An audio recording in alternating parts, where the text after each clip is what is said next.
नमस्कार, बहुत स्वागत है आप सभी का भारत की बात बताता हूं लेकर मैं आपके साथ इस वक्त आशुतोष चतुर्वेदी। आइए शुरुआत करते हैं और देखते हैं सबसे पहले बड़ी खबर। देखिए, बुलेटिन में सबसे पहले बात करने जा रहे हैं राम मंदिर में चढ़ावा चोरी के मामले की और बताएंगे आपको दान चोरी के इस मामले में हो गई है गर्लफ्रेंड की एंट्री। दान का पैसा चुराकर गर्लफ्रेंड को कौन दे रहा था महंगे महंगे गिफ्ट। चोरी के बाद अब राम मंदिर में क्या क्या बदला, इसके बाद बात करेंगे आगे। यूपी में मैंगो पॉलिटिक्स की और लखनऊ से एक तस्वीर सामने आई जिसमें मुख्यमंत्री, उप मुख्यमंत्री और भारतीय जनता पार्टी के अध्यक्ष सब आम खाते हुए नजर आए हैं। आम की इस दावत में कैसे बिछी है सियासी बिछात, बात करेंगे इस पर। और साथ ही आगे देखेंगे कैसे घाटी में आतंक के खिलाफ चल रहा है ऑपरेशन ऑल आउट। कौन है लश्कर के वो आतंकवादी जिन्हें सेना ने घेराबंदी में फंसा दिया है। आतंकियों को हीरो बताने वाली कौन सी किताब जम्मू कश्मीर में हो गई है बैन, बात करेंगे। और आगे बढ़ते हुए फिर आप सभी तक खबरें पहुंचाएंगे। इस पर बात करेंगे कि कैसे ईरान में खामनेई की मौत के मातम के साथ ही अमेरिका के आसमान में क्यों हो रही है आतिशबाजी, और सीज फायर के बाद भी अब क्यों ईरान से भिड़ गए हैं डोनाल्ड ट्रंप। और आखिर में आज दिखाएंगे आपको 61 साल के आमिर खान की तीसरी शादी। तो बॉलीवुड सुपरस्टार आमिर खान ने आज तीसरी शादी कर ली है और कौन कौन इस शादी में मेहमान बना, कौन है एक्टर आमिर खान की तीसरी पत्नी, ये पूरी खबर आप सभी तक पहुंचाने जा रहे हैं। लेकिन अभी अपने देश भारत में क्या चल रहा है और दुनिया में क्या चल रहा है, सबसे पहले आप सभी तक पहुंचा देते हैं ग्लोबल हेडलाइंस। नजर डालिए।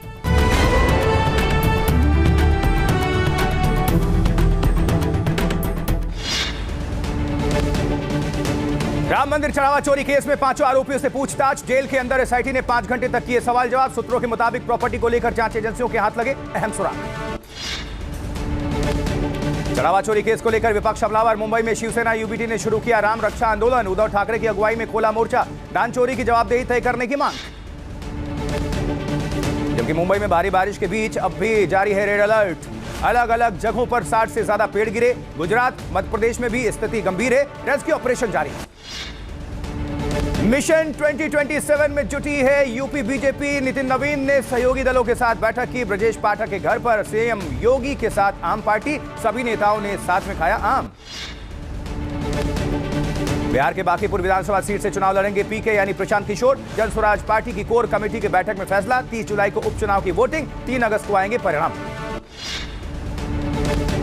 ईरान में अयातुल्ला अली खामनेई को अंतिम सलाम देने के लिए उमड़ा जनसैलाब। 3 बेटों ने दी विदाई, लेकिन सुप्रीम लीडर मुस्तफा खामनेई को लेकर सस्पेंस बरकरार।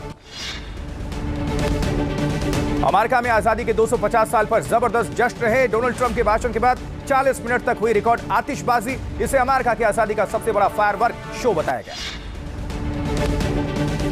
लॉरेंस गैंग के खिलाफ दिल्ली पुलिस और हरियाणा एसटीएफ की कार्रवाई। 2 सुपारी किलर्स को एनकाउंटर में ढेर किया। 23 दिन पहले जिम संचालक की हत्या करने का आरोप है। 61 साल की उम्र में आमिर खान ने अपनी गर्लफ्रेंड गौरी स्पैंड के साथ शादी की। बांद्रा में परिवार और दोस्तों के बीच समारोह का आयोजन। 5 साल पहले किरण राव से तलाक हुआ था। और रानी ग्रुप की शिवपुरी को बड़ी सौगात। सीएम मोहन यादव ने किया 2500 करोड़ के डिफेंस प्लांट का शिलान्यास। मेक इन इंडिया की दिशा में अडानी समूह की बड़ी पहल।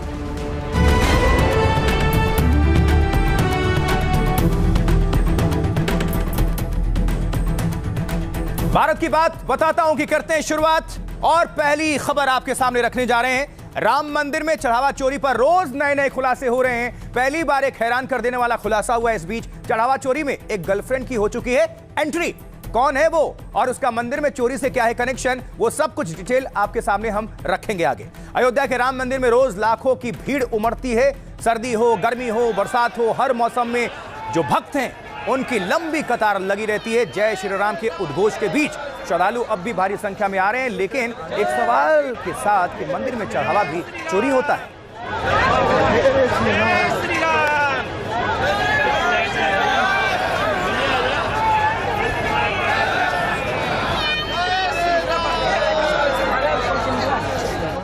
योगी राम मंदिर के चढ़ावा चोरों पर एक्शन ले रहे हैं, कह भी रहे हैं सख्त से सख्त कार्रवाई कर रहे हैं, किसी को बख्शेंगे नहीं।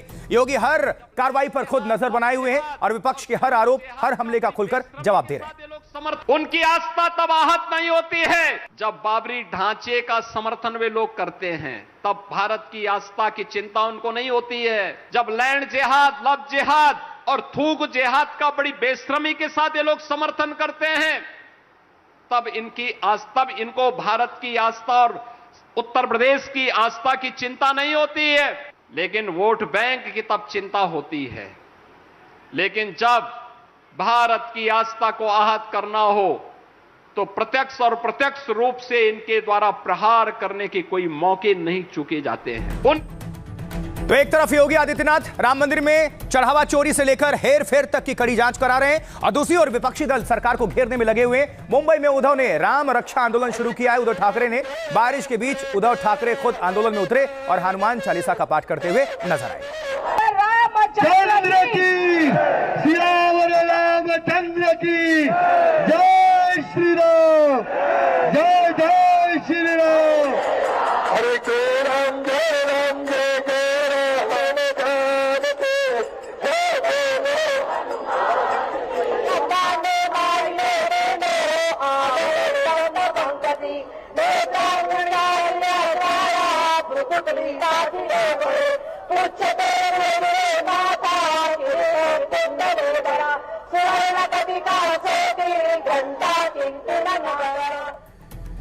वहीं मुंबई में जगह जगह उद्धव के नेता और कार्यकर्ता सड़कों पर उतरे हुए हैं और चढ़ावा चोरी के विरोध में प्रदर्शन का शंखनाद कर रहे हैं।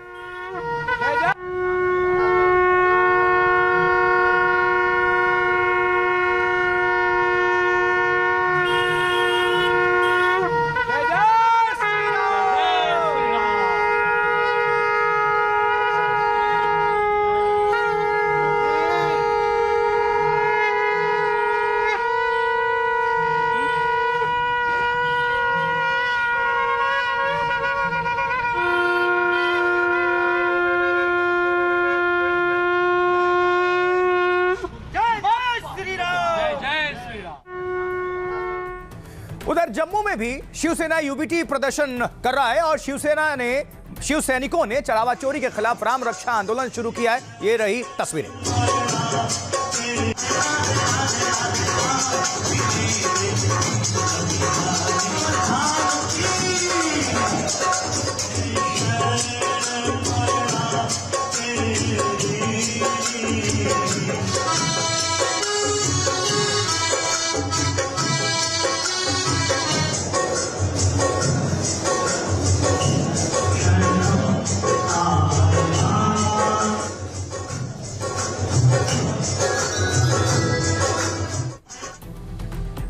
लेकिन इन सब के बीच चढ़ावा चोरी के मामले में बड़ा खुलासा हुआ है। जिस अविनाश शुक्ला से सबसे ज्यादा पैसे बरामद हुए हैं वो जेल में है और उसके पास से ब्रेजा कार भी बरामद हुई है और आरोप लगाया कि चढ़ावा चोरी के पैसे से इसने कार खरीदी।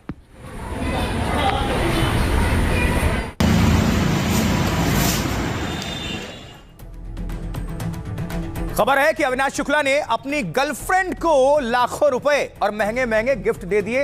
इसीलिए हमने शुरुआत में कहा कि हो गई है गर्लफ्रेंड की भी एंट्री। देखिए जिस अविनाश की सैलरी 20,000 रुपए थी वो कैसे महंगे गिफ्ट दे रहा था। पुलिस इसकी तफ्तीश में लगी हुई है।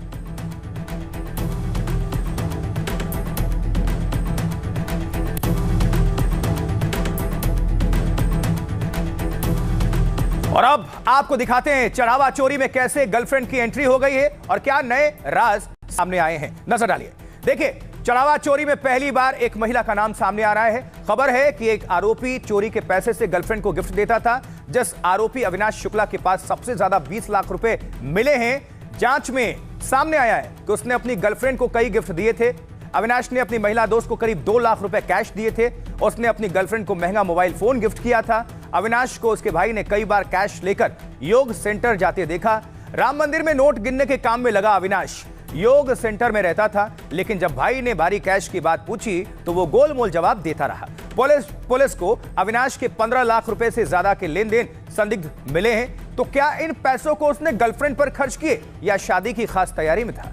खबर है कि अविनाश शुक्ला ने अपनी गर्लफ्रेंड से शादी की भी तैयारी कर ली है। सूत्र बता रहे हैं कि उसने गर्लफ्रेंड के साथ विदेश जाने का प्लान बनाया था और गर्लफ्रेंड को खास कार, हार और अंगूठी भी देने की तैयारी में था। लेकिन जांच से बचने के लिए ज्यादातर सामान अपने नाम से ही नहीं खरीदता था। कुछ दिनों पहले उसने करीब 14 लाख रुपए में ब्रेजा कार खरीदी थी, लेकिन यह कार अपने नाम से नहीं बल्कि अपने भाई अभिषेक के नाम पर खरीदी। पुलिस अब बता रही है या पता कर रही है कि क्या यह कार चढ़ावा चोरी के पैसों से खरीदी है, यह सवाल है। और कार के अलावा चोरी के पैसों से अविनाश क्या क्या खरीद चुका है। सामने आया है कि राम मंदिर में अविनाश शुक्ला की सैलरी करीब 20,000 रुपए थी, लेकिन कई महीनों से उसने बैंक से अपनी सैलरी ली ही नहीं थी, ये सूत्र बता रहे हैं। तो क्या चढ़ावा चोरी से ही अविनाश के पास इतने पैसे इकट्ठा हो गए, जमा हो जाते थे, जिससे वो अपना भी खर्चा उठा लेता था और गर्लफ्रेंड को भी गिफ्ट दे देता था और विदेश जाने की प्लानिंग भी थी? अविनाश शुक्ला से पूछताछ में पुलिस को और क्या अहम जानकारी हाथ लगी है, बता रहे हैं हमारे संवाददाता मुकेश सेंगर और अजय दुबे। आरोपी अविनाश शुक्ला ने 2 लाख रुपए कैश और एक महंगा मोबाइल अपनी गर्लफ्रेंड को दिया था। उसने बाकी 15 लाख रुपए किस किस को दिए, इसको लेकर जांच चल रही है और जांच के बाद साफ होगा कि आखिर ये पैसे किसको दिए गए और क्या ये पैसे दान चोरी के थे। ब्रीजा कार अविनाश की है, उसकी निशानदेही पर पुलिस की तरफ से बरामद की गई कार है ये, और चंदा चोरी के पैसे से ये कार खरीदी गई थी। ये कार जो है पूछताछ में पता चला पुलिस को कि अविनाश की तरफ से बताया गया कि ये कार जो चंदे चोरी का पैसा था उससे खरीदी गई। देखिए कार काफ़ी नई दिखाई दे रही है, कुछ समय पहले ही खरीदी गई है। तमाम तरीके के आरोपों के बीच में इस कार को पुलिस ने बरामद किया है। इस कार को इस समय चौकी में लाकर रखा गया है। तस्वीरें हम आपको कार की दिखा रहे हैं। ये देखिए पीछे की तरफ से इसका नंबर प्लेट हटा हुआ है और पुलिस देखिए पीछे गाड़ी की स्थिति बता रही है कि काफ़ी नई ये कार है। यह कार नगर कोतवाली क्षेत्र के ही एक सड़क पर खड़ी थी और जब पूछताछ हुआ और इसके बाद जब निशानदेही की गई अविनाश की तरफ से, तो पुलिस ने रिमांड में लेकर तमाम खुलासे किए और इस कार को भी बरामद किया, जो कार अब लाकर यहाँ पर राम जन्मभूमि का जो थाना है वहाँ पर रख दी गई है। हमारे रिपोर्टर्स की रिपोर्ट आपने देख ली। अब आगे बढ़ते हैं, कुछ और तस्वीर और कुछ और जानकारी आप सभी के सामने रख देते हैं, क्योंकि देखिए एक तरफ राम मंदिर में चढ़ावा चोरी पर घमासान है और दूसरी तरफ आज पुलिस अयोध्या जेल भी पहुंची पूछताछ करने के लिए, जिसकी तस्वीरें देख रहे हैं। चोरी के मामले में गिरफ्तार 8 आरोपी जो कि अयोध्या की जेल में बंद हैं, उनमें से 5 आरोपियों से पूछताछ के लिए अयोध्या पुलिस जेल में पहुंच गई है और यहां पर जो पूछताछ है वो शुरू हो चुकी है। आप देख सकते हैं कि जो टीम है वो अयोध्या जेल पहुंच गई है। हवा चोरी के मामले में गिरफ्तार 8 आरोपी जो कि अयोध्या की जेल में बंद हैं, उनमें से 5 आरोपियों से पूछताछ। जेल में पुलिस ने 5 कैदियों से करीब 5 घंटे तक पूछताछ की है लंबी, और टिन्नू यादव से लेकर मनीष यादव और अनुकल्प मिश्रा से पुलिस ने पूछताछ में कई अहम जानकारी भी हासिल की है, ऐसी जानकारी मिल रही है। और अब देखिए पूछताछ और खुलासे के बीच राम मंदिर में नोट गिनने से लेकर निगरानी तक में क्या क्या बदलाव हुआ है वो जरा जल्दी से समझ लेते हैं। देखिए कैश गिनने वाले बिना पॉकेट के कपड़ों में होंगे, उनकी ड्रेस डार्क ब्लू यानी गहरे नीले रंग की होगी। नोट गिनते समय बिना जेब वाले ये कपड़े ही पहनने होंगे। तिरुपति मंदिर में भी नोट गिनते समय ऐसे इंतजाम होते हैं। अब फर्श पर होगी गिनती। पहले काउंटिंग रूम में टेबल कुर्सियों में गिनती हुआ करती थी और अब कर्मचारियों को जमीन पर बैठकर नोट गिनने होंगे। इसके लिए फर्श पर गद्दे और प्लाईवुड बिछाए जाएंगे, जिससे कैश को पैर या कपड़ों के नीचे छुपाना संभव ना हो। नोट गिनते वक्त आपस में बातचीत करने पर भी पाबंदी होगी। वॉशरूम चेंजिंग रूम में कड़ी नजर होगी। जांच में वॉशरूम में नोट चुराने की बात सामने आई है। पहले चेंजिंग या वॉशरूम जाते समय ज्यादा सतर्कता नहीं थी, अब वॉशरूम या चेंजिंग रूम जाने पर सुरक्षा प्रोटोकॉल होगा। कर्मचारियों को दोबारा कड़ी चेकिंग से गुजरना होगा। वॉशरूम या चेंजिंग रूम में लगातार तलाशी होती रहेगी। गैजेट्स पर पूरी तरह से रोक है। काउंटिंग हॉल में मोबाइल, घड़ी या फिर बैग नहीं ले जा सकते। पहले मंदिर में गणना कक्ष में इतनी कड़ी पाबंदी नहीं थी, लेकिन अब जूते चप्पल भी बाहर ही उतरवाए जा रहे हैं और हाईटेक सीसीटीवी कैमरे। राम मंदिर परिसर में हर जगह सीसीटीवी पहले से मौजूद थे, लेकिन काउंटिंग रूम में आसपास ब्लाइंड स्पॉट भी थे, यानी जहां कैमरे की नजर सही तरीके से नहीं पहुंचती थी। ये कमियां अब दूर कर ली गई। सीसीटीवी की फुटेज पहले 45 दिनों के लिए स्टोर रहती थी, अब सीसीटीवी फुटेज को 180 दिनों तक सुरक्षित रखा जाएगा। यह बदलाव है। चढ़ावा चोरों पर एक्शन पर योगी खुद नजर आए हैं और योगी ने कैसे विपक्ष पर हमला बोला और विपक्षी नेता क्या कुछ कह रहे हैं, इसके जवाब में सुना देते हैं आपको, सुनिए। कोई सोचता था अयोध्या में श्री राम जन्मभूमि और अयोध्या नगरी इतनी सुंदर हो जाएगी कि त्रेता युग का स्मरण कराएगी। आज ये सब डबल इंजन की भारतीय जनता पार्टी की सरकार करा रही है। हमारे लिए राष्ट्र सुरक्षा महत्वपूर्ण थी, उनके लिए अपना लूट तंत्र मजबूत करना महत्वपूर्ण था और उसके लिए वे लोग लगे रहे। ये वे लोग हैं जिनकी अपनी कोई विचारधारा नहीं। भारत का विरोध करना, भाजपा का विरोध करते करते कब वे भारत का विरोध करेंगे, कोई पता नहीं। उनके दैनिक दिनचर्या का हिस्सा है। जब इस तरह से भगवान के घर से चोरी हो जाती है, इतनी बड़ी, और फिर सज़ा भी नहीं मिलती है लोगों को और उनको बचाने की कोशिश की जाती है, तो ज़ाहिर तौर पे लोगों को बहुत ठेस पहुंची है। तो आज मैंने हनुमान जी से यही प्रार्थना की है कि चंदा चोरी करने वालों को, उनके बचाने वालों को सख्त से सख्त सज़ा। जो ऐसा काम किया है प्रभु श्री राम नहीं माफ़ करेंगे। और उस राज्य के मुख्यमंत्री योगी जी ने दूध का दूध, पानी का पानी, कोई गुनहगार बचेगा नहीं। सारा प्रबंधन सरकार के पास है, लेने वाले, देने वाले, सुरक्षा करने वाले, लूटने वाले सब सरकार के हैं। सरकार से सवाल पूछे। विपक्ष के किसी मुस्लिम नेता से सवाल पूछ करके जो मुद्दा भटकाने की आप कोशिश करते हैं, उस खेल को हम समझते हैं। टेस्ट को भंग कर दिया जाए और SIT जांच से पहले इसको भंग करना चाहिए था। और जो भी टेस्ट में लोग हैं उनको मंदिर से बाहर रख करके तब कोई जांच शुरू होती। ये तो हमारे नेता लगातार बोल रहे हैं, हम वहाँ सांसद के नाते, चौकीदार के नाते हम बोल रहे हैं, तो हम लोग तो बोल ही रहे हैं।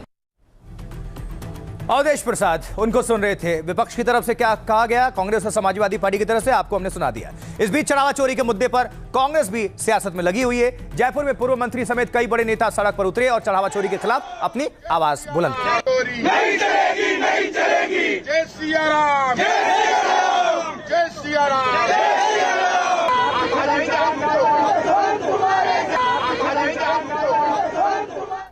इस बीच काशी यानी वाराणसी से एक अनोखी तस्वीर सामने आई है। राम मंदिर के चढ़ावा चोरी के मुद्दे पर एक नेता हनुमान जी के सामने अर्जी लेकर पहुंच गए। समर्पित में श्री हनुमान जी भगवान, राम मंदिर, अयोध्या, उत्तर प्रदेश। विषय है राम मंदिर में चंदा चोरी होने के संबंध में समर्पित है और आपके शरण में आया है कि जो अयोध्या में प्रभु श्री राम जी के मंदिर में जो चंदा चोरी हुए उसका पता लगाकर उसको दंडित करने का काम करें और आप अपने थाने में इन लोगों के खिलाफ मुकदमा दर्ज करें। मुझे भगवान राम भक्त हनुमान जी पर बहुत भरोसा।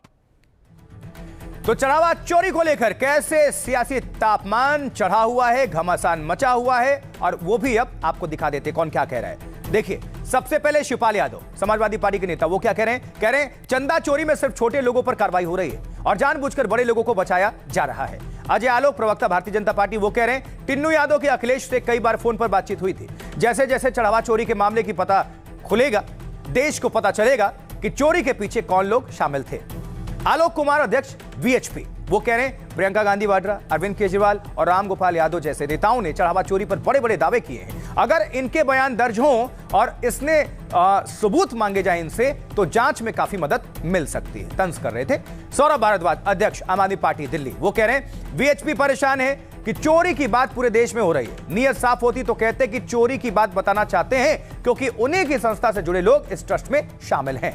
ब्रजभूषण शरण सिंह, नेता भारतीय जनता पार्टी, वो कह रहे हैं अयोध्या की सुरक्षा राष्ट्रपति भवन और प्रधानमंत्री आवास जैसी हो, और अयोध्या के राम मंदिर में तो पहले दिन से खेल चल रहा है, इसलिए मैं आज तक राम मंदिर दर्शन करने नहीं गया। मौलाना साजिद रशीदी, मुस्लिम धर्मगुरु हैं, वो कह रहे हैं राम मंदिर आंदोलन की शुरुआत से ही VHP शक के घेरे में रही, लेकिन चढ़ावा चोरी में केस में जैसी जांच हो रही है उससे लगता है कि चंपत राय और VHP को बचाने की कोशिश चल रही है।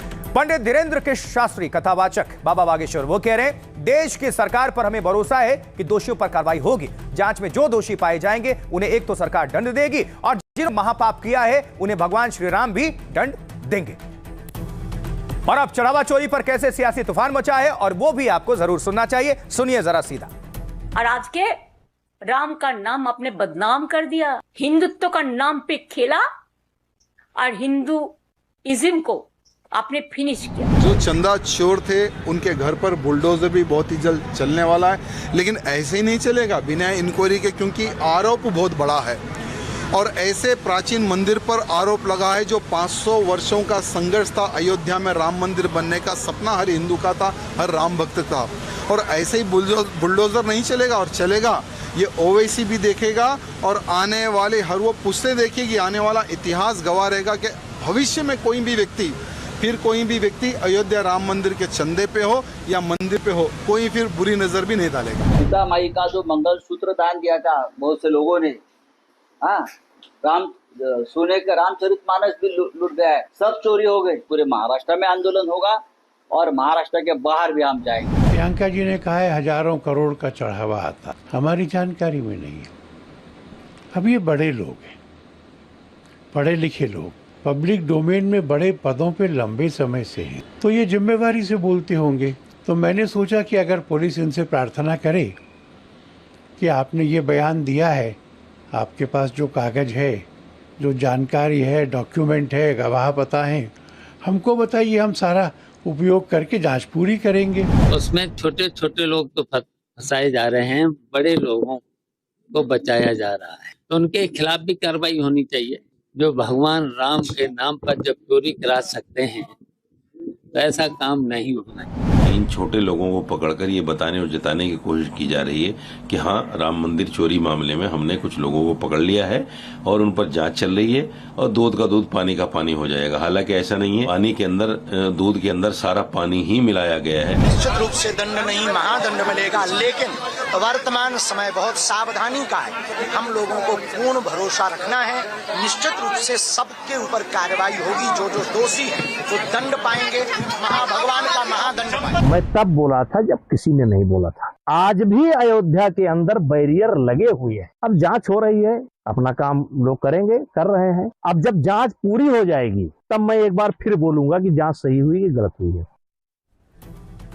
आगे बढ़ते हैं। सबको सुन लिया आपने सीधा उन्हीं की जुबानी, माननीय क्या कह रहे थे। अब देखिए, तो हम बात कर रहे हैं राम मंदिर की। राम मंदिर के बाद बद्रीनाथ को लेकर भी सवाल खड़े हो रहे हैं। कैसे? क्या बद्रीनाथ धाम में भी चढ़ावे में खेल हुआ है घोटाला और सीसीटीवी गायब होने की क्या कहानी है, इसको लेकर हंगामा है इस वक्त।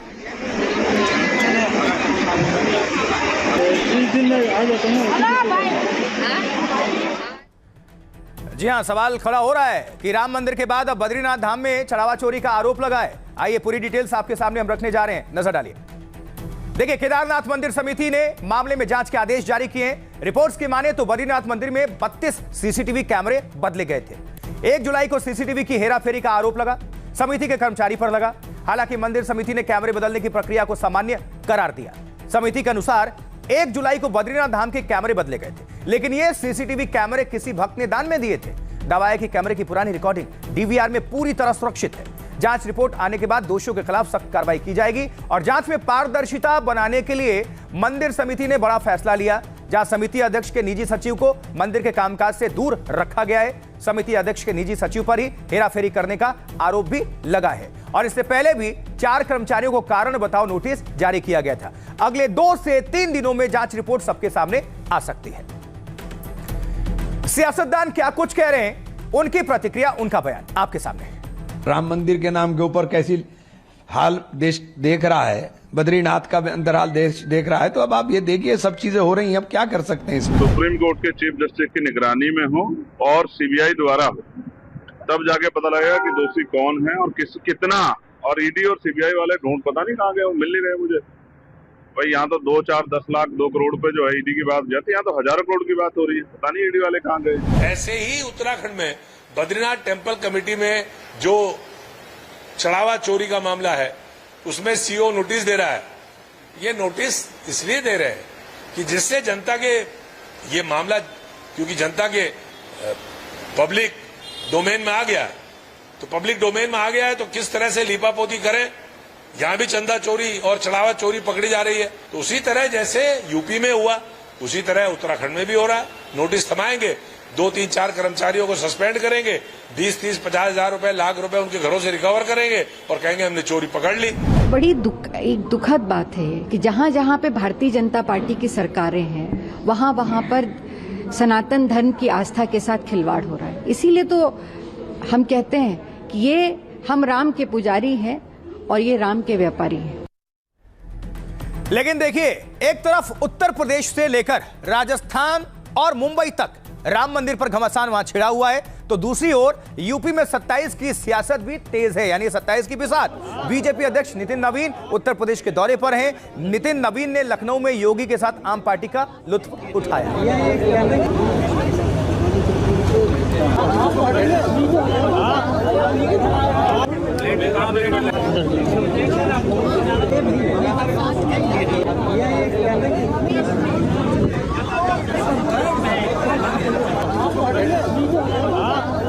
माननीयों का आम पार्टी। आम की दावत के साथ भारतीय जनता पार्टी की नजर 27 के यूपी चुनाव पर है और इसके लिए लखनऊ में बीजेपी का शक्ति सम्मेलन भी हुआ, जिसमें योगी से लेकर नितिन नवीन और दोनों डेप्यूटी सीएम ने योगी सरकार की जमकर तारीफ की और अखिलेश यादव पर हमले किए।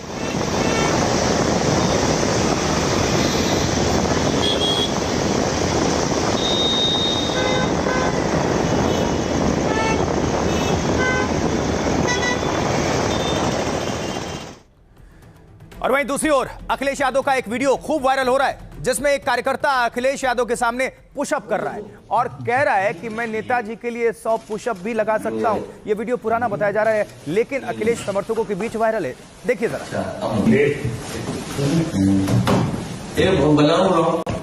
दंड के साथ दंडवत।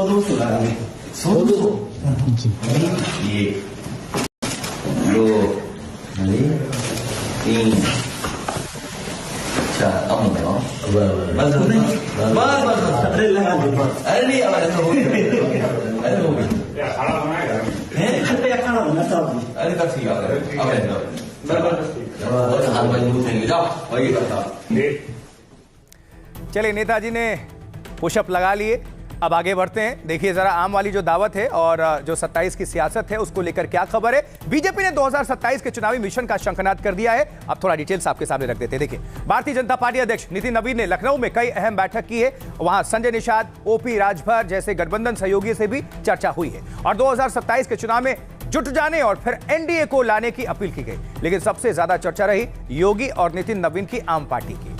लंच और आम पार्टी हुई डिप्टी सीएम ब्रजेश पाठक के लखनऊ आवास में, और जहां ब्रजेश पाठक खुद प्लेट में मलिहाबादी आम लेकर मेहमानों के बीच पहुंचे। योगी, नितिन और पंकज चौधरी एक ही चारपाई पर साथ बैठे और आम खाया। बाद में सभी नेता लखनऊ के राष्ट्र प्रेरणा स्थल पर एक सम्मेलन में शामिल हुए। कार्यक्रम में डिप्टी सीएम केशव प्रसाद मौर्य और ब्रजेश पाठक ने सीएम योगी की जमकर प्रशंसा की। केशव ने कार्यकर्ताओं से कहा, योगी जी की तीसरी बार सरकार बनी है। ब्रजेश पाठक ने कहा, योगी जी को देखकर माफिया और अपराधी कांपते हैं। नवीन जी का यह दौरा बीजेपी और एनडीए नेतृत्व की एकजुटता का संदेश माना जा रहा है। लेकिन इस बीच सहयोगियों की नई मांगों ने भारतीय जनता पार्टी की टेंशन भी बढ़ाई हुई है। पहले मंत्री ओम प्रकाश राजभर ने अपनी पार्टी एसबी-एसपी के लिए 25 सीटों की डिमांड रख दी। फिर चिराग पासवान ने भी पार्टी के यूपी तक की विस्तार की बात कह दी और कहा, सम्मानजनक सीट मिली तो एलजेपी गठबंधन करेगी, लेकिन अगर ऐसा नहीं हुआ तो हम अकेले भी जा सकते हैं। योगी आदित्यनाथ और बाकी के और जो नेता हैं माननीय, वो क्या कुछ कह रहे हैं, सुनते हैं सबको। शक्ति केंद्र मजबूत होगा तो बंगाल जैसी जीत प्राप्त करने में कोई कठिनाई नहीं होगी। अगर हम ड्रोन बना रहे हैं तो हम ब्रह्मोस मिसाइल भी बना रहे हैं। यही अंतर है। 2017 के पहले पिछली सरकारें माफिया पालती थी, हर जिले में अपने गुर्गों से कट्टा और बम बनवाती थे लूटपाट करने के लिए, और आज हम देश की सुरक्षा के लिए ब्रह्मोस मिसाइल बना रहे हैं। तो कितनी भी ताकत विपक्ष लगा ले, उसको धूल चटाने का काम भारतीय जनता पार्टी का कार्यकर्ता करेगा। मित्रों, 2027 में फिर से भारतीय जनता पार्टी का कमल खिलने को तैयार खड़ा है। मित्रों, मैं तो कहता था कि उत्तर प्रदेश में छत्रपों का राज रहता था, हर क्षेत्र का एक छत्रप होता था, वही सत्ता चलाता था। लखनऊ में बैठा हुआ मुख्यमंत्री एक अलग सरकार चलाता था और छत्रप अलग सरकार चलाता। देखिए, समाजवादी पार्टी पूरी तरह से तैयार है और 2027 में समाजवादी पार्टी सरकार बनाने जा रही है, तो इसलिए 2027 के चुनाव में समाजवादी पार्टी सरकार बनाएगी, अखिलेश यादव मुख्यमंत्री बनेंगे। और समाजवादी पार्टी की साइकिल अगर चलेगी तो सबको कुचलने का काम, सबको दबाने का काम, सबको धमकाने का काम, जमीनों पे कब्जा करने का काम, यह सब करेंगे। इसलिए श्री अखिलेश यादव जी मुंगेरी लाल के हसीन सपने न देखें। आगामी 2027 की चर्चा जो चीज़ें धरातल पे हैं उसको अवगत कराया गया। जैसे एक सर्टिफिकेट बनाने का गुण खरवार जाति का है, काफ़ी लोग परेशान हैं, उस पर चर्चा हुई है। और 27 में हम 17 से ज़्यादा सीटें जीतें उसके लिए चर्चा हुई है। उत्तर प्रदेश को 17 वाला इतिहास दोहराना है, प्रचंड बहुमत। चाय पीने आए थे यहाँ पर। सच बात यह है कि नितिन नवीन जी, आप भारतीय जनता पार्टी सत्तारूढ़ दल के राष्ट्रीय अध्यक्ष हैं। आपकी जिम्मेवारी है कि आप जाइए, 69,000 शिक्षक धरने पर बैठे हैं, उनसे मिलिए। आप जाइए धरना स्थल पर, पूछिए लोगों से कि तुम्हारी समस्या क्या है, क्यों धरने पर बैठे हो। ये बात हो गई भारत की। अब आपको आगे लिए चलते हैं और एक वो खबर आपके सामने रखते हैं। ये पहले तस्वीर देखिए, कहीं खुशी कहीं गम। जी अब देखिए ईरान में, क्योंकि आपको यह दिखाने जा रहे हैं कि एक तरफ ईरान में अयातुल्ला अली खामनेई का जनाजा निकला है और उनके अंतिम दर्शन के लिए भारी भीड़ उधर उमड़ पड़ी है। पहले ये सुनिए।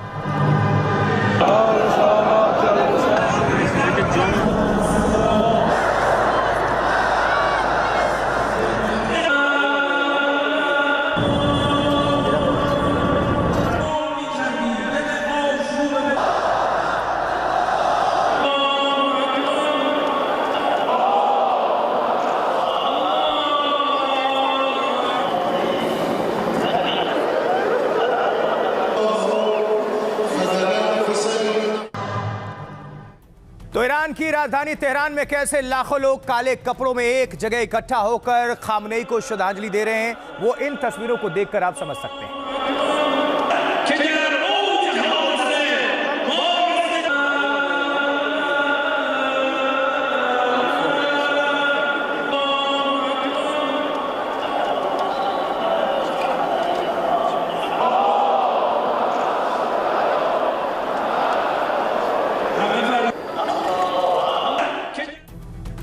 तो एक तरफ गम है तो दूसरी तरफ जश्न है।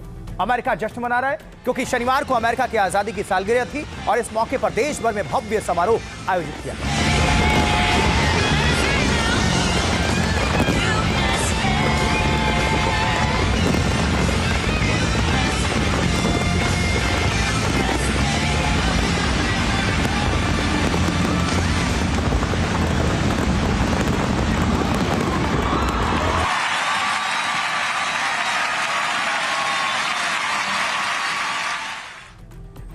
और अब देखिए न्यूयॉर्क में कैसे आसमान में अमेरिकी विमान गर्जना कर रहे हैं। जश्न के मौके पर आसमान में विमानों और हेलीकॉप्टर्स ने करतब भी दिखाए हैं, जिसकी तस्वीरें आपके सामने।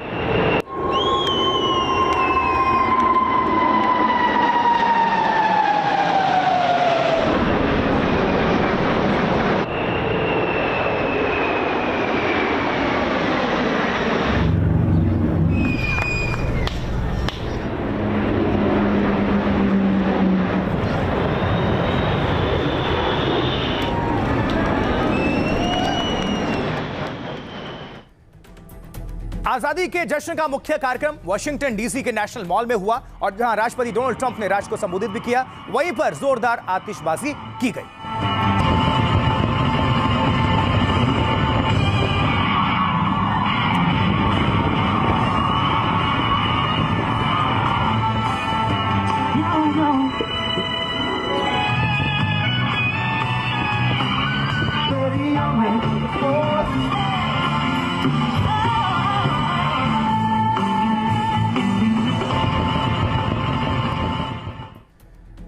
और अमेरिका की आजादी का जश्न अपने देश में ही नहीं बल्कि कई हजार किलोमीटर दूर फ्रांस के पेरिस में भी मना, जहां एफिल टावर पर खास रोशनी के जरिए शुभकामनाएं दी गई।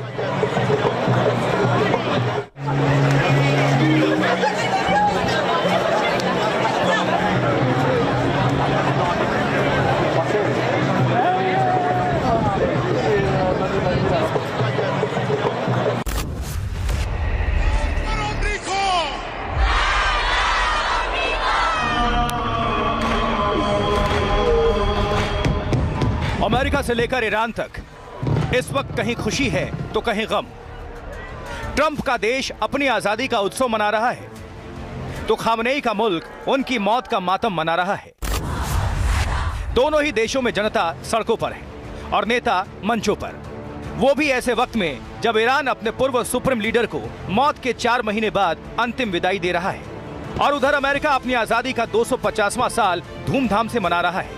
लेकिन क्या जश्न और मातम के पीछे दोनों ही देश शक्ति प्रदर्शन कर अपनी ताकत दिखा रहे हैं या फिर एक दूसरे को धमकी देकर युद्ध की चिंगारी को भड़काने का प्लान बना रहे हैं? तो डोनाल्ड ट्रंप के देश अमेरिका में इसलिए जश्न मन रहा है क्योंकि अमेरिका की आजादी के 250 साल पूरे हो चुके हैं और इसीलिए सभी 50 राज्यों में अलग अलग कार्यक्रम हो रहे हैं। वॉशिंगटन डीसी के नेशनल मॉल में देश के इतिहास का सबसे बड़ा फायरवर्क शो हुआ। आधी रात के बाद आसमान लाल, सफेद और नीले रंग की आतिशबाजी से जगमग हो उठा। यह राष्ट्रपति के कार्यक्रम, सेना की परेड, संगीत कार्यक्रम, और जोरदार आतिशबाजी हुई। तो दरअसल अमेरिका पहले 13 ब्रिटिश कॉलोनियों से मिलकर बना था। एक तरह से भारत की तरह अमेरिका भी ब्रिटेन के अधीन था। 4 जुलाई 1776 को अमेरिका की आजादी का ऐलान हुआ था। तब अमेरिका ने खुद को अलग और स्वतंत्र घोषित कर लिया। फिलाडेल्फिया की बैठक में स्वतंत्रता घोषणा को मंजूरी दी गई। ये दस्तावेज मुख्य रूप से थॉमस जेफरसन ने लिखा था। इस घोषणा पत्र में कहा गया कि हर इंसान बराबर है, उसे जीवन, आजादी और खुशी के लिए जीने का अधिकार है। हालांकि युद्ध चलता रहा और 1783 में पेरिस संधि हुई, जिसके बाद ब्रिटेन ने अमेरिका को बतौर स्वतंत्र देश मान्यता दी। इसके बाद 13 कॉलोनियों वाला अमेरिका लगातार फैलता चला गया। आज यूएसए 50 राज्यों वाला दुनिया का चौथा सबसे बड़ा देश है, जिसकी आजादी का जश्न न्यूयॉर्क के आसमान में विमानों ने उड़ान भरकर भी मनाया। तो फिलाडेल्फिया में भी जोरदार तरीके से आतिशबाजी की गई और ड्रोन शो के जरिए भी लोगों ने आजादी का जश्न मनाया। बल्कि फ्रांस में भी एफिल टावर को सजाकर जश्न मनाया जा रहा है और रोमानिया में इमारतों पर शानदार रोशनी के जरिए अमेरिका को 250वें स्थापना दिवस की बधाई दी गई है। अमेरिकी प्रेसिडेंट इस बीच डोनाल्ड ट्रंप क्या कह रहे हैं इस मौके को लेकर, सुनते हैं। 4 जुलाई 1776 से 4 जुलाई 2026 तक अमेरिका ने आजादी की तानाशाही पर जीत, स्वतंत्रता की दमन पर विजय और अमेरिकी भावना की ताकत को दुनिया के सामने साबित किया है। आज हमारा देश पहले से कहीं ज्यादा मजबूत, ज्यादा स्वतंत्र, ज्यादा समृद्ध, ज्यादा सुरक्षित और ज्यादा गर्व से भरा हुआ है। हम एक देश हैं, एक परिवार हैं और एक ही झंडे के नीचे खड़े हैं। अमेरिका की ताकत उसकी एकता और साझा मूल्यों में है। पिछले 250 सालों में अमेरिका ने कई चुनौतियों का सामना किया, लेकिन देश हमेशा एकजुट होकर आगे बढ़ा। कम्युनिज्म हमेशा हारने वाली विचारधारा रही और आगे भी हारती रहेगी। कम्युनिस्ट व्यवस्था अमेरिकी व्यवस्था के बिल्कुल विपरीत है। हमारे सैनिकों ने दुनिया भर के युद्ध क्षेत्रों में कम्युनिज्म के खिलाफ लड़ाई लड़ी। उन्होंने यह लड़ाई इसलिए नहीं लड़ी कि वही खतरा फिर अमेरिका के भीतर लौट आए। वही देखिए, ईरानी राष्ट्रपति पेजेश्कियान हो या फिर संसद अध्यक्ष गालिबाफ, उनको रोते हुए सबने देखा। अपने सुप्रीम लीडर को खोकर कई नेता अपने आंसू नहीं रोक पाए।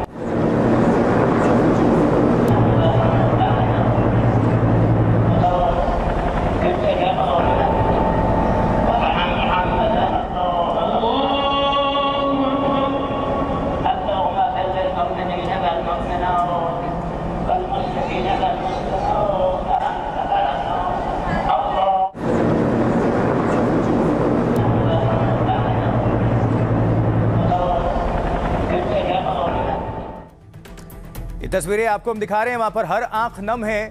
लोग इसके साथ साथ आक्रोशित भी हैं। अमेरिका और इजराइल के खिलाफ जमकर नारेबाजी भी हो रही है। लेकिन ईरानी राष्ट्रपति पेजेश्कियान हो और फिर संसद, जैसे कि आपको हमने बताया गालिबाफ, सबके जो अभी चेहरे हैं गमगीन हैं और भी तमाम जो चेहरे हैं उनको भी देखिए जरा ये।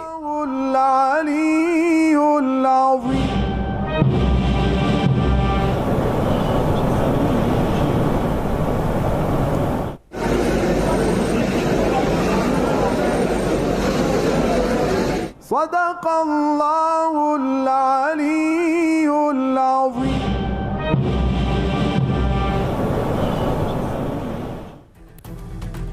तो अभी तक तो बड़े नेता जनाजे में पहुंच रहे थे, लेकिन अब तो अली खामनेई के 3 बेटे भी पिता को श्रद्धांजलि देने यहां पर पहुंचे थे। खामनेई के बेटे मसूद, मियसम और मुस्तफा शामिल इसमें थे। उनके साथ रिवोल्यूशनरी गार्ड के कमांडर अहमद वाहिदी भी मौजूद रहे। वाहिदी फरवरी के बाद पहली बार आए थे सामने, लेकिन अब तक खामनेई के उत्तराधिकारी मुस्तफा खामनेई सामने नहीं आए हैं। मीडिया रिपोर्ट्स के मुताबिक इजराइल से जान का खतरा होने के कारण उन्होंने सार्वजनिक रूप से अंतिम संस्कार में हिस्सा नहीं लिया।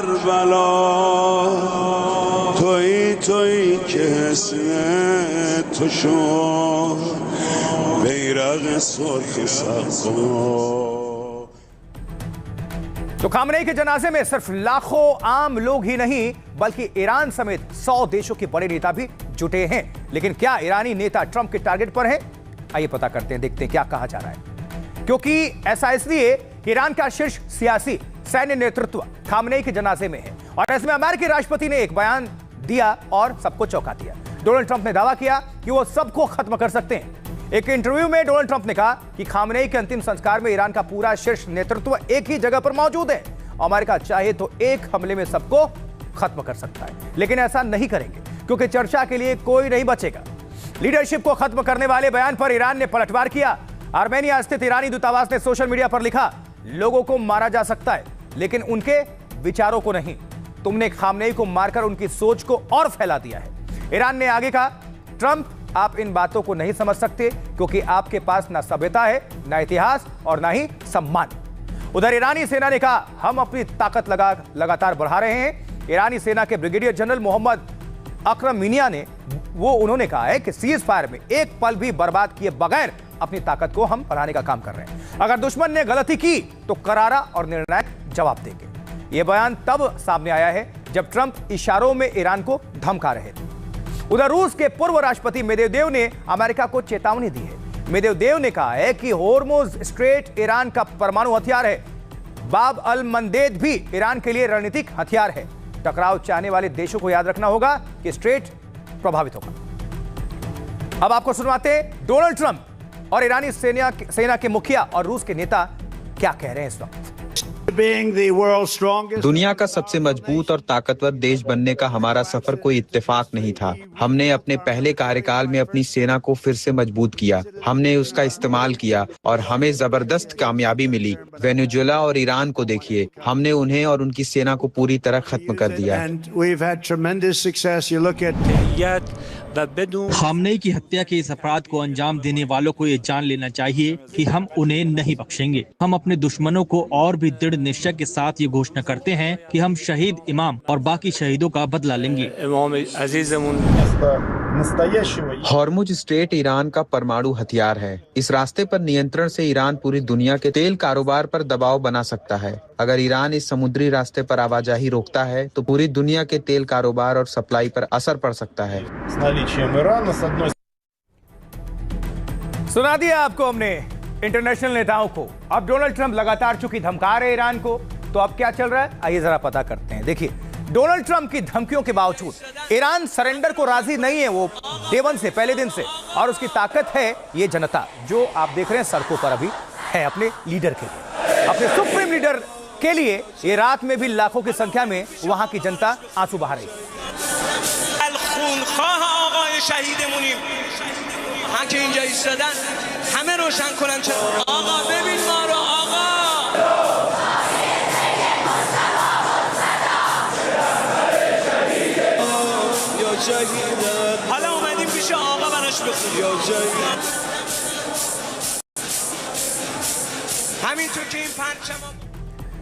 तो खामनेई के प्रति सम्मान जाहिर करने के लिए देखिए जरा, लोगों ने जनाजे में अपने मोबाइल की फ्लैशलाइट जलाकर उन्हें श्रद्धांजलि अर्पित की और लाखों लोग मौजूद हैं। आवाज सुनिए।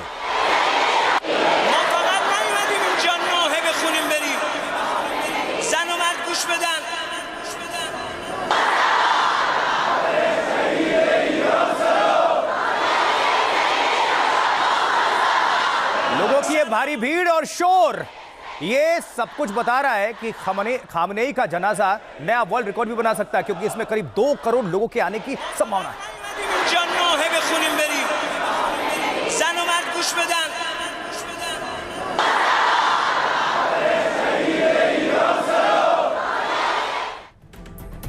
अब आप ये सोच रहे होंगे कि इतनी बड़ी जो जनता है, अंतिम संस्कार सभा, क्या दुनिया ने पहले कभी देखा है इतनी लोगों को? तो आइए आपको जल्दी से बता देते हैं इतिहास क्या कहता है। देखिए, इतिहास ये कहता है कि ये जो अंतिम संस्कार हो रहा है, सबसे पहला नाम अभी तक जो वर्ल्ड रिकॉर्ड के मामले में सबका जो नाम आया वो जरूर आप सभी को जानना चाहिए। CN अन्नादुराई, भारत की अगर बात कर रहे हैं तो तमिलनाडु के पूर्व सीएम की अंतिम विदाई सबसे भव्य रही थी, क्योंकि 1969 में अन्नादुराई के अंतिम संस्कार में तकरीबन 1.5 करोड़ लोग शामिल हुए थे, जो दुनिया की सबसे बड़ी अंतिम संस्कार सभा का रिकॉर्ड है।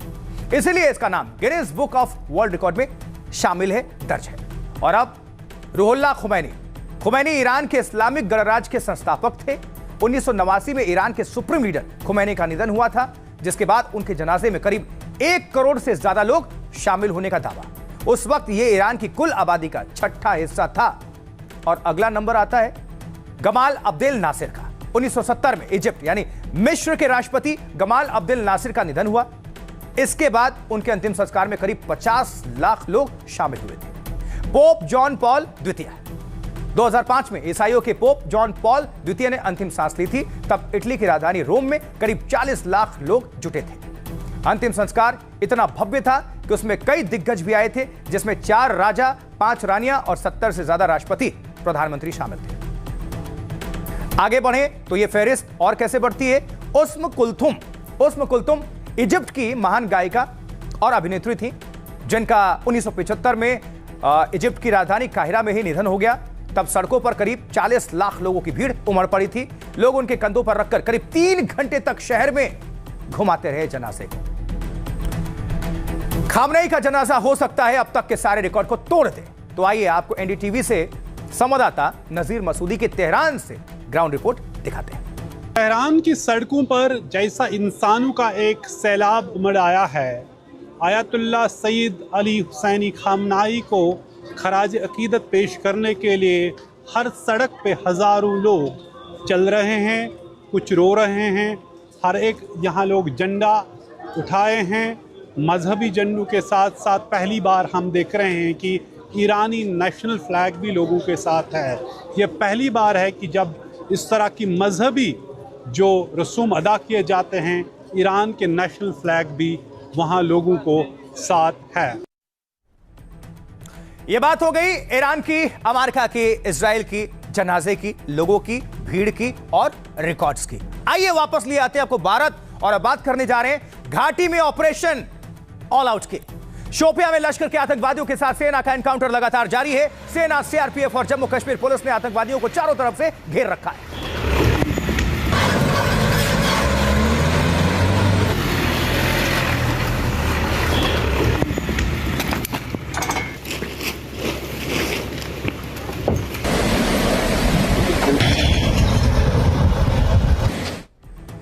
इन टेररिस्ट की, आतंकवादियों की सीसीटीवी फुटेज भी सामने आई। ये वीडियो देखिए। इस वीडियो में लश्कर के ये दोनों आतंकवादी आपको नजर आ रहे हैं। इन्हीं आतंकवादियों की घेराबंदी की गई है और अभी तक तो ऑपरेशन चल रहा है। कभी भी हो सकता है कि ये शुभ समाचार आ जाए कि इनके सही ठिकाने पर हमारे सुरक्षा बलों ने पहुंचा दिया।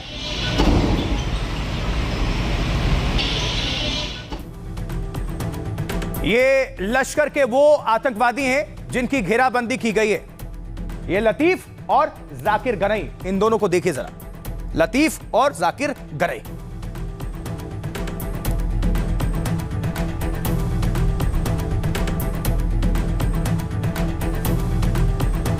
चलिए अब आपको आगे लिए चलते हैं। पूरा मामला आपको बता देते हैं कैसे हमारी कार्रवाई हो रही है। जो शोपियां है वहां सेना ने आतंकवाद रोधी एक बड़ा अभियान शुरू किया है। देखिए, लश्कर-ए-तैयबा के 2 आतंकवादियों को सुरक्षा बलों ने घेर लिया है चारों तरफ से।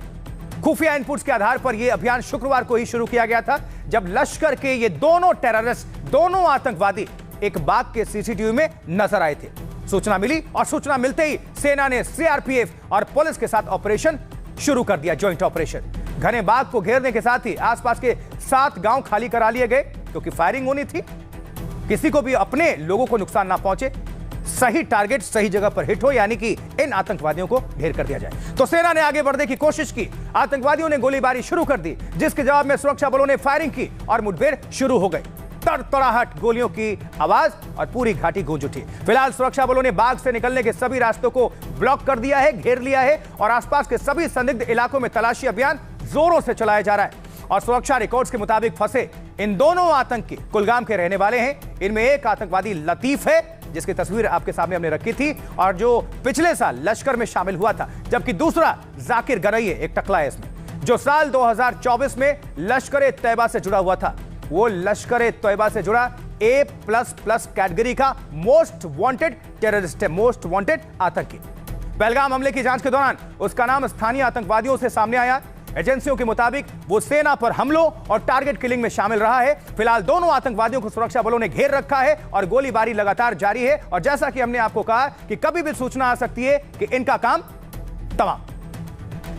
मौके से हमारे संवाददाता इरशाद की रिपोर्ट आपके सामने रखने जा रहे हैं। देखिए, मैं इस वक्त ठीक उसी जगह पे मौजूद हूँ जहाँ पे आपको बता दूं कि अभी जो है एक एनकाउंटर स्टार्ट हुआ है सैदापुरा। मैं आपको बता दूं कि शोपियान हेडक्वार्टर से तकरीबन जो है 6 किलोमीटर दूर हम, ये आपको बता दूं, ये जो एरिया आप देख रहे हो, ये आर्चर्ड्स एरिया है। यहाँ पे जो है अभी जो है मिलिटेंटों की जानिब से जो है फायरिंग शुरू कर दी गई है फौज के ऊपर। आपको बता दूँ कि ये जो है एरिया बिल्कुल इसको जो है काटना कर दिया गया। ये बताया जा रहा है कि 2 मिलिटेंट इस एरिया में छुपे हो सकते हैं। फिलहाल बता दूँ कि फायरिंग जो है वो लगातार दोनों तरफ से जो है जारी है।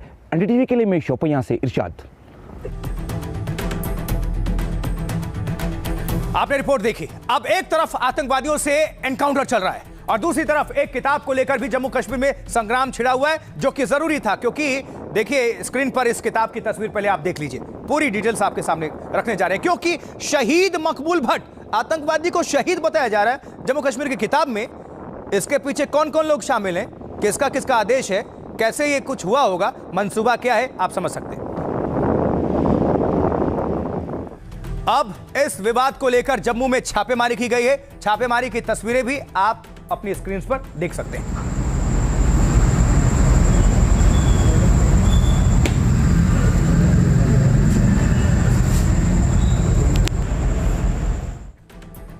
और अब विस्तार से समझिए इस किताब पर विवाद आखिर क्यों है। देखिए, जम्मू कश्मीर में जिस किताब को लेकर भयंकर बवाल मचा हुआ है, उस किताब का नाम है personalities and legends of J&K। गौर करिएगा, बहुत ध्यान से बता रहे हैं। इस विवादित किताब को समग्र शिक्षा योजना के तहत खरीदा गया और जून में विशेष समिति की मंजूरी से स्कूल्स को भेज दिया गया। विवाद तब बढ़ा जब एक सामाजिक संगठन ने इसकी समीक्षा की तो पता चला कि किताब में आतंकवादियों को महान हस्ती बताया गया है, उनका महिमा मंडन किया गया है, उन्हें शहीद बताया गया है। खूंखार आतंकवादी हाफिज सईद की किताब में जमकर तारीफ की गई है और मारे गए JKLF के आतंकवादी मकबूल भट्ट को शहीद बताया गया है। किताब में जम्मू कश्मीर को भारत के कब्जे वाला कश्मीर लिखा गया है। यह मामला बीजेपी तक पहुंचा तो जम्मू कश्मीर में हंगामा शुरू हो गया। भारतीय जनता पार्टी ने एकेडमिक जिहाद का आरोप लगाते हुए बवाल काटा। विवाद बढ़ा तो तुरंत सरकार ने स्कूल से किताब वापस मंगा ली। जम्मू पुलिस ने इस मामले को लेकर FIR दर्ज की है। किताब छापने वाले प्रकाशक के ठिकानों पर ताबड़तोड़ छापेमारी हुई। लेकिन यहां पर एक मेरा प्रश्न है, क्या सिर्फ प्रकाशक की ही जिम्मेदारी या जवाबदेही या गलती है? आदेश किसने दिया, कौन कौन लोग शामिल हैं, किसका आइडिया, ये सब कुछ एक्शन होना चाहिए। इसलिए कहा जाता है कि बड़े मछलियों को या मगरमच्छों को बचाकर छोटों पर दबाव।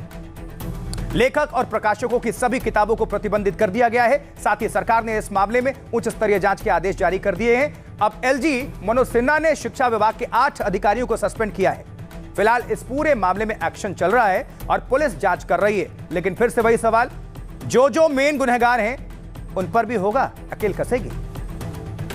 और अब नेताओं का क्या कुछ कहना है, आइए जरा सुनते हैं। ये दुर्भाग्यपूर्ण है कि लोग सत्ता की लालच में तुष्टीकरण की पराकाष्ठा पर, अगर ये आज कांग्रेस की सरकार होती तो लाइब्रेरी में ही नहीं स्कूलों में भी वो चलता। ये हुकूमत की सबसे बड़ी नाकामी है कि इस तरह का निसाब तालीम स्कूलों में लागू है और वो पढ़ाए जा रहे हैं। अगर यही नई नस्ल को इसी तरीके से पढ़ाया जाता रहा तो फिर समझ लीजिए कि नई नस्ल के बच्चे और बच्चियों के जहन, दिल, दिमाग का क्या आलम होगा। तो जो आतंकवादी है उसको शहीद बता रहे हैं। बिल्कुल मौलाना जी सही कह रहे थे कि जो टेररिस्ट हैं, अब नए जो जमाने के बच्चे हैं, वो क्या समझेंगे, पढ़ेंगे, जो पढ़ाया जाएगा वही समझेंगे। आगे बढ़ते हैं और अब बात करते हैं लॉरेंस गैंग के 2 शूटर्स की, क्योंकि वो हो गए हैं ढेर। लॉरेंस गैंग के 2 शूटर्स को पुलिस ने ढेर कर दिया है। दिल्ली और हरियाणा पुलिस ने एक साथ ऑपरेशन चलाया और इसमें इसको अंजाम दिया गया। अब देखिए जरा, ये है लॉरेंस गैंग के शूटर जिन्हें पुलिस ने ढेर कर दिया। इनका काम हो गया है तमाम। नाम क्या है? टिब्बा दानाशेर और हिमांशु, ये दोनों, उनकी तस्वीर देखिए जरा।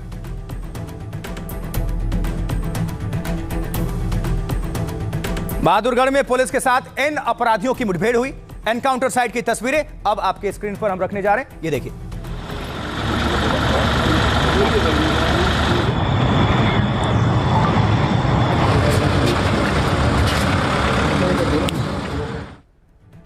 आज से 23 दिन पहले इन शूटर्स ने जिम संचालक की हत्या कर दी थी।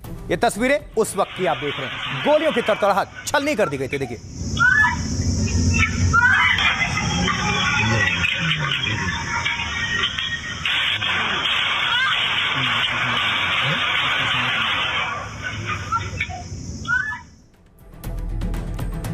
क्या ये पूरा मामला जल्दी से आपके सामने रख देते हैं, बता देते हैं, नजर डालें। देखिए, लॉरेंस के 2 सुपारी किलर्स पुलिस ने एनकाउंटर में ढेर किया है। हरियाणा एसटीएफ और दिल्ली पुलिस ने संयुक्त ऑपरेशन चलाया। इन बदमाशों ने 23 दिन पहले जिम संचालक की हत्या की थी सरेआम। 11 जून को जिम संचालक को खुलेआम गोलियों से भून डाला गया था। इस गोलीकांड में मौके पर मौजूद एक लड़की भी घायल हो गई थी। मर्डर के 5 घंटे बाद लॉरेंस गैंग ने हत्याकांड की जिम्मेदारी ले ली थी। लॉरेंस गैंग के हैरी बॉक्सर ने खुलेआम सोशल मीडिया पर पोस्ट किया था। हत्याकांड के बाद से ही पुलिस लगातार आरोपियों की तलाश कर रही थी। शूटर्स पर 1-1 लाख रुपए के इनाम की घोषणा कर दी गई थी। इसी बीच शनिवार देर रात पुलिस को खुफिया सूचना मिल गई, इनपुट, जिसके बाद हरियाणा और दिल्ली पुलिस की टीमों ने उन्हें घेर लिया। खुद को घिरता देख दोनों बदमाशों ने पुलिस पर फायरिंग शुरू कर दी। जवाबी कार्रवाई में पुलिस टीमों ने दोनों को एनकाउंटर में ढेर कर दिया। 12 से 13 राउंड फायरिंग हुई, जिसमें एक पुलिसकर्मी भी घायल हो गया है। 4 पुलिसकर्मियों की बुलेट प्रूफ जैकेट्स पर गोली लगी है, जिससे उनकी जिंदगी बच गई। फिलहाल पुलिस एनकाउंटर में मारे गए अपराधियों का रिकॉर्ड खंगाल रही है। और इस मामले पर पुलिस का कहना क्या है, सुनिए। तो 2 मुख्य शूटर थे, प्रवेश और हिमांशु। उन पे 1 लाख का इनाम भी घोषित है। उसकी आज secret information counter intelligence Delhi special cell unit को मिली। इन शूटर्स के लिए दोनों टीमों ने इंटरसेप्ट करने की जब कोशिश की तो इन्होंने हमारी पुलिस टीम पे फायर किया। सेल्फ डिफेंस में एक्सचेंज ऑफ फायर हुआ, जिसमें जो दोनों शूटर्स थे प्रवेश और हिमांशु, उनको इंजरी आई। हमारे 4 जवानों को बुलेट प्रूफ जैकेट में गोली लगी, जिससे वो बच गए, और एक हमारा कांस्टेबल को पाँव पे गोली लगी। पुलिस को सुन लिया आपने, क्या कुछ कहा गया और क्या जानकारी दी गई इस पूरे मामले को लेकर। चलिए अब बढ़ते हैं आगे और अब बात करते हैं मानसून की और मानसूनी आफत की। तो जिस तरह से तस्वीरें सामने आ रही हैं लगातार, ये सब कुछ बताया जा रहा है कि मानसून भाई आसान नहीं है। लोग उम्मीद करते हैं कि जल्दी से बारिश हो जाए, लेकिन बारिश हो तो आफत। सबसे पहले गुजरात की भावनगर की तस्वीर आपके सामने रख रहे हैं। देखिए जरा कैसे पानी की तेज धार में ये गाड़ी बह गई।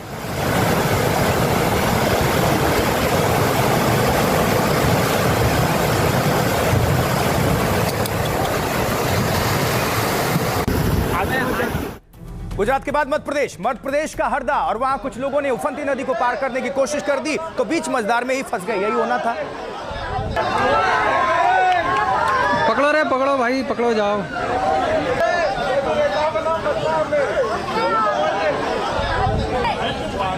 खतरे से ना खेलिए। बिल्कुल, पुणे का फुटेज तो और चौंकाता है, क्योंकि ये जो देख रहे हैं अचानक सड़क धंस गई और हर तरफ पानी भर गया। ये देखिए,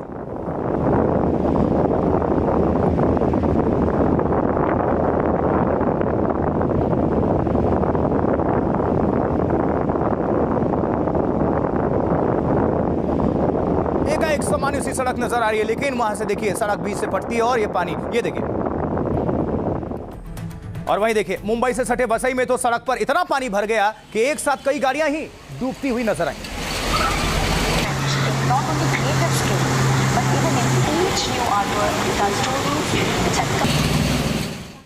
अब बारिश है, आफत है, तो रेस्क्यू भी है, क्योंकि इस बीच देश के अलग अलग हिस्सों में रेस्क्यू ऑपरेशन भी चलाया जा रहा है। उसकी तस्वीरें आपके सामने हम रखने जा रहे हैं। ये तस्वीर देखिए जरा, ये पालघर महाराष्ट्र की तस्वीर है रेस्क्यू ऑपरेशन की।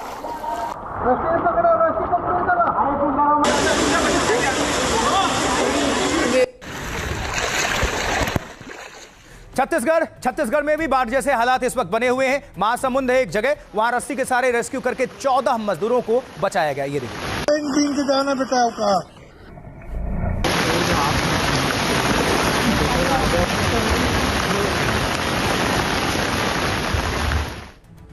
और अब नाला सोपारा की तस्वीरें आपके सामने रख रहे हैं, कैसे ट्रैक पर पानी भर गया उसकी तस्वीर।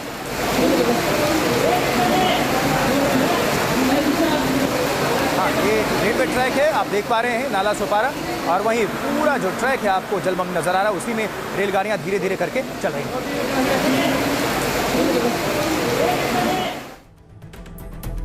लेकिन इस बीच वंदे भारत कैसे पानी को चीरती हुई आगे बढ़ गई, वो देखिए जरा तस्वीर, ये देखिए।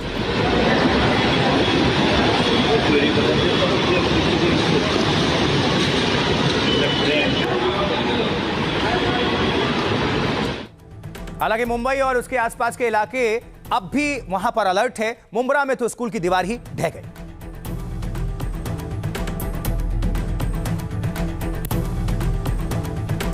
जल्दी जल्दी हर जगह की तस्वीरें आपको दिखाने की कोशिश कर रहे हैं। अब बात कुर्ला की, क्योंकि कुर्ला में अचानक पेड़ गिर गया और जिसके बाद शख्स की जिंदगी चली गई, इसमें तब गई।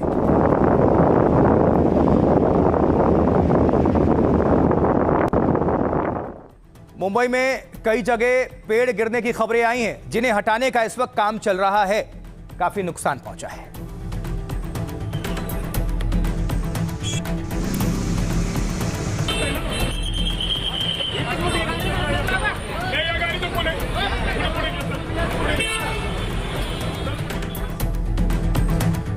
ये बात हो गई आफत की। अब थोड़ा कहानी चेंज, जश्न की तस्वीर, क्योंकि आपको आज की एक तस्वीर दिखाते हैं। 61 साल की उम्र में आमिर खान ने तीसरी शादी रचा ली है। जी सही सुन रहे हैं आप। उन्होंने बांद्रा में अपने घर पर छोटा सा समारोह भी आयोजित किया और गौरी एस्प्रेट के साथ उन्होंने तीसरी शादी की है। As my lawful wife, as my lawful wife, as my lawful husband.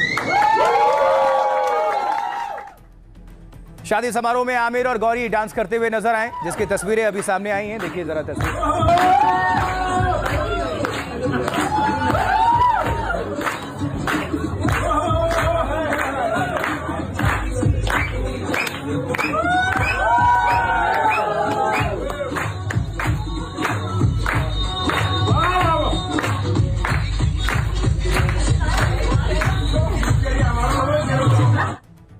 इस समारोह में शामिल होने के लिए कई हस्तियां भी वहां पर आमिर खान के घर पहुंची हैं। आपको दिखा रहे हैं। अरे यहाँ पे बोल रहा हूँ। बस बस तो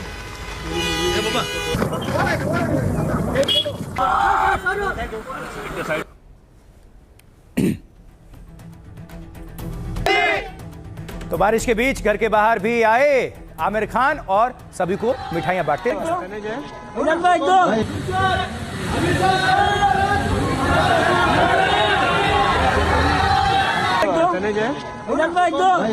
दादा एक दे भाई किसकी टीम से? हम लोग काम कर रहे हैं।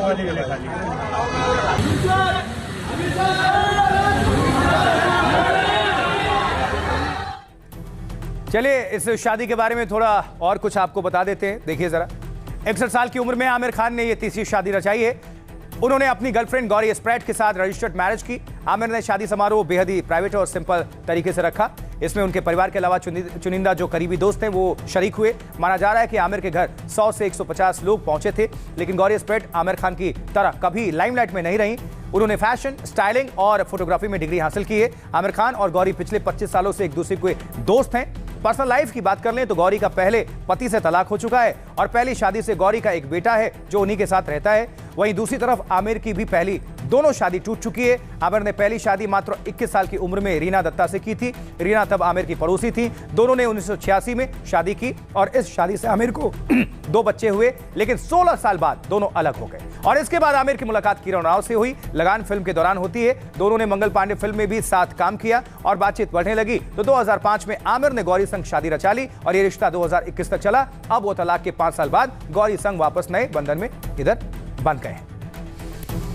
चलिए इसी खबर के साथ आज भारत की बात बताता हूं मैं। मेरे साथ इतना ही। मुझे आशुतोष चतुर्वेदी को दीजिए आप इजाजत। उम्मीद करते हैं कि आज का बुलेटिन आपको अच्छा लगा होगा। आप बने रहे, देखते रहें एनडीटीवी इंडिया और आप सभी दर्शकों को बहुत नमस्कार और आभार।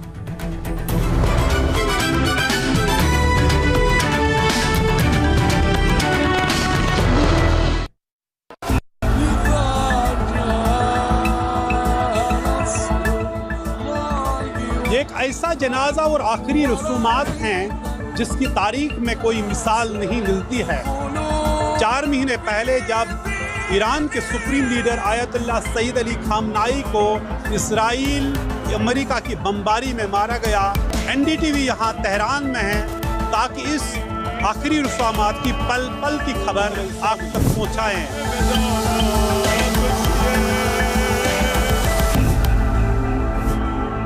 शादी का किचन महके जहाँ, गोल्डी किचन किंग मसाले हो वहाँ। गोल्डी लाए हैं फ्रेश लॉक टेक्नोलॉजी जो रखे मसालों को हर समय फ्रेश। थोड़े में ज्यादा स्वाद यही तो है इसकी खास बात। वाओ मामा क्या स्वाद है। अरे मेरे राजा पेट दबा, रोग दबा, सबको पता, फिर तुझको नहीं क्यों है पता। पेट दबा, रोग दबा, एक ही जगह। न अफवाहों का ब्लैक, न विचारधारा का व्हाइट, न ही लेफ्ट, न ही राइट, न पक्ष विपक्ष का पाला, न झूठ की पाठशाला, न आज की सौगात, सिर्फ और सिर्फ राष्ट्र की बात। भारत की बात बताता हूं, रात 9 बजे सिर्फ एनडीटीवी इंडिया पर।